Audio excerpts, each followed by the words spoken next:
Hello guys, I am excited. I have no idea what day it is right now. It's probably, if I had to guess, maybe like 86, 87. I'll post the right date whenever I post a video. However, this is the tank right now. Everything is looking great. Cabbage, Paleys, blue colony polypzoas, pulsing zinnias, taro trees or Kenya trees supposedly, yellow colony polyps, my mushrooms, my plate coral. He's a little shy right now. I found a new mushroom over there. I believe that's also a green mushroom like the other ones I have, but right now it looks to be maroon or burgundy.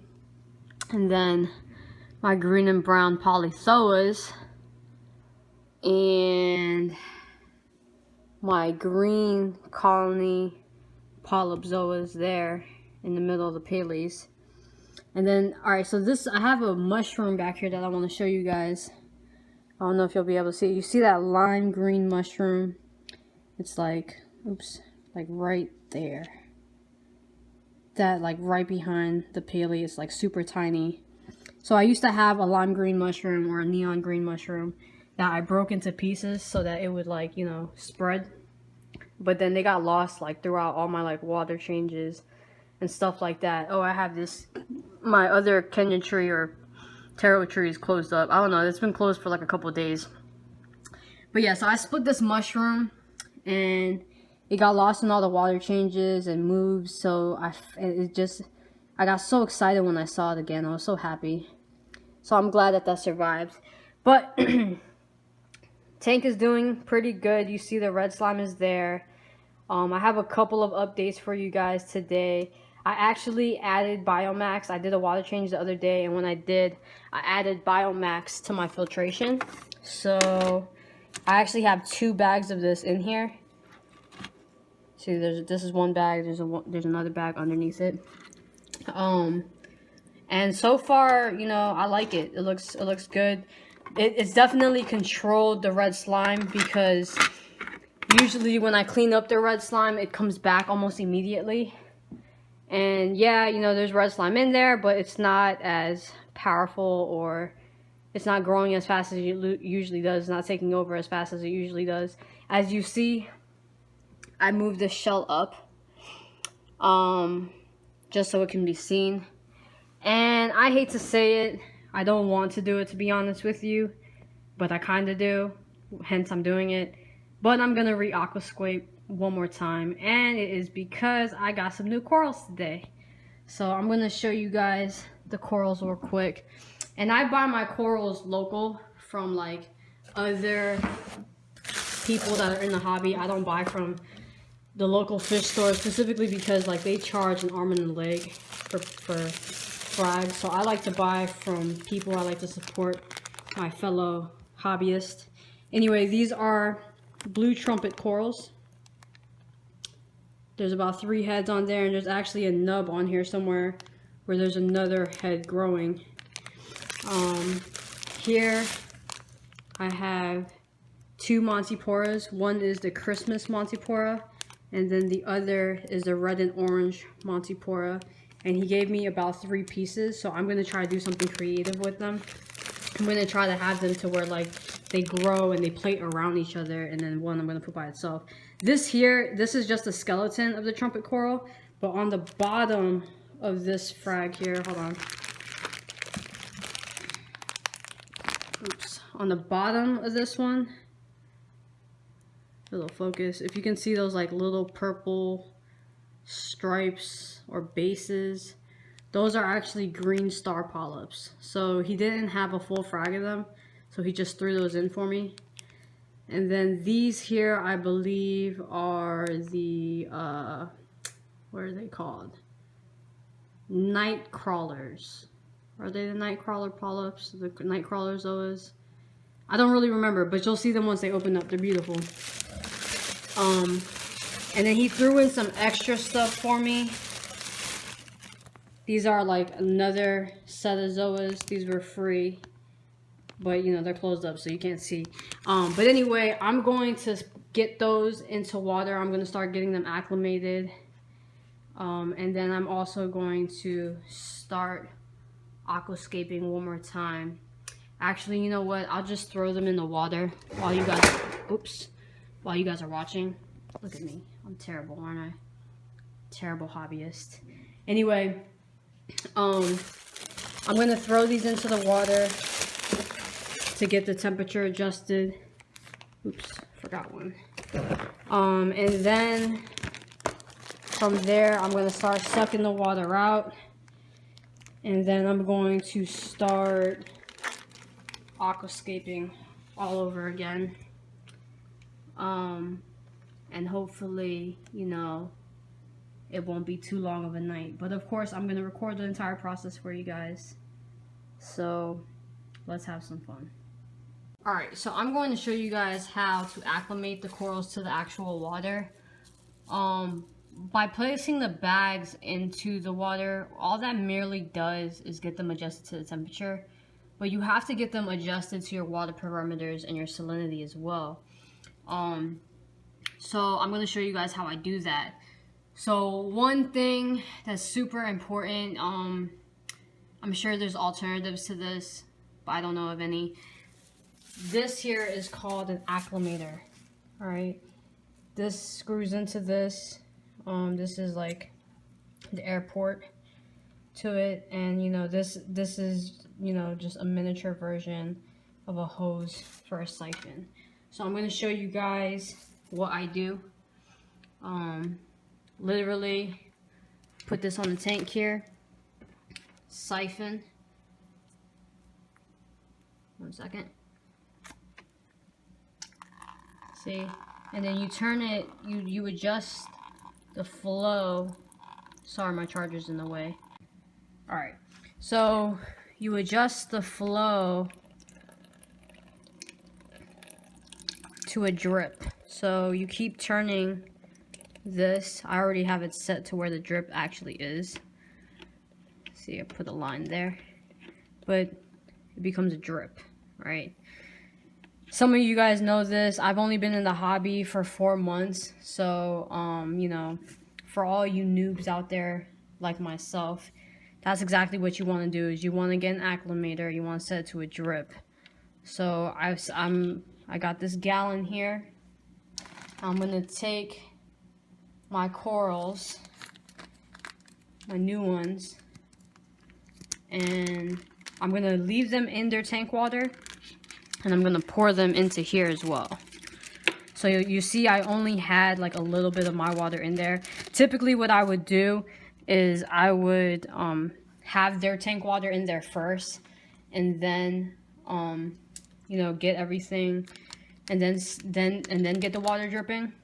However, you know, since I'm showing you guys an example here, I'm just gonna do it like this. Now, also, what's preferable is that you get everything acclimated in separate bags.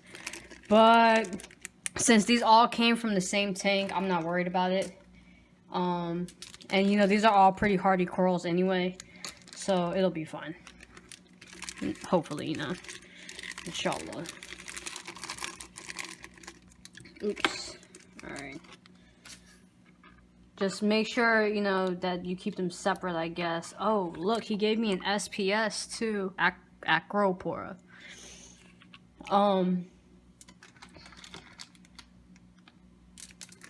Keep them separate at the least so that they don't sting each other while they're in here. They've already, you know, these corals, the area that I live in is Northern Virginia. This is that frag plug I was talking about. See on the bottom here, all of that right there. Those are the green star polyps with the yellow, with the purple base. I've lived in Northern Virginia, so everything is kind of spaced out, or we don't mind the drive as much as other people mind their drives. Anyway, I just did like a 40-minute drive from where I got these corals from. This is a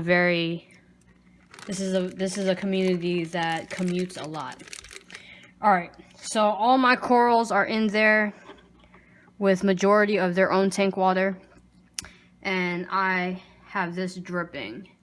So I'm gonna get these acclimated as I suck the water out of my tank and start to rearrange my stuff.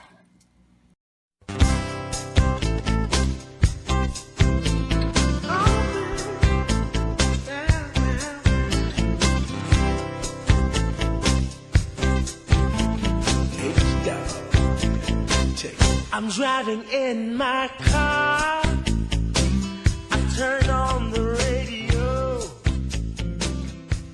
I'm pulling you close. Alright, so things are pretty cloudy right now. Just finished moving everything. Basically, my idea here is that I'm building all this up to the top. And then the Montiporas are going to hopefully grow and plate around those. There's a Montipora back there too. But anyway, that way it gives me a lot of surface area to put the corals, and then slowly gets lower, has a lot of medium area there, and then some sand bed space here. I was able to put all my rocks back in there, thank God. But I'm still gonna do quite a bit of rearranging. I just want the water to clear up so I can see everything that's going on. So I will record another video when the tank is finally clear, and then hopefully you guys can see what it's like.